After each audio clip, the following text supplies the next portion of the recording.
Recent feverish speculation about Boris Johnson's political future had been relegated somewhat by last week's 4-day national holiday in honour of the Queen's Platinum Jubilee. But the public booing which greeted the Prime Minister at Friday's service of Thanksgiving for the Queen was an ominous indicator.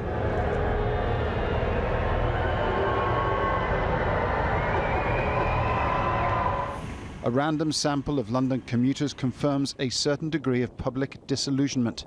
I thought that was so telling, actually, that he got booed. I think that was almost like, that felt like a turning point to me, actually.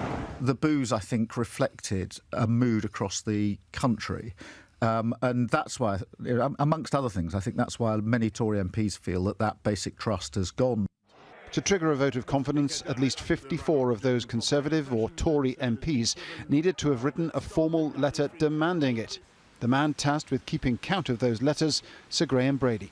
I notified the Prime Minister yesterday that the threshold had been reached, and we agreed the timetable for a confidence vote to take place, and he shared my view, which is also in line with the rules that we have in place, that that vote should happen as soon as could reasonably take place, and that would be today.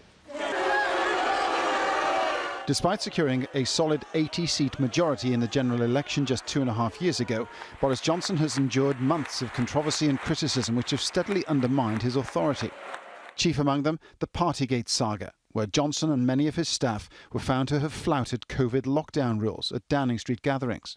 Johnson became the first PM judged to have broken the law while in office. The official inquiry into those events criticised a lack of leadership. Johnson's ministerial colleagues are remaining supportive, in public at least. We've changed Prime Ministers for extraordinary reasons over the years. Failure in war, the poll tax, all sorts of things. Are we really going to do it over cake? We've no doubt had a period of sustained distractions, and the Partygate issue was significant, but we've also had the conclusion of the police investigation, the conclusion of the Sue Gray report, and I think it's time to draw a line in the sand on that. But Johnson's critics are massing their numbers. The MP, who Johnson himself appointed as anti-corruption czar, resigned the role on Monday in protest and believes tonight's confidence vote puts the PM on the brink. Technically, a majority of one is enough for tonight. The problem will be whether or not he survives and has credibility on an issue of leadership ongoing. And the precedents so far are that anybody who wins by a bit doesn't last for very much longer afterwards. Those who know Boris Johnson well say he will not relinquish power willingly. But after months of criticism, speculation and wavering, a growing number of Johnson's own MPs seem ready to take the decision out of his hands.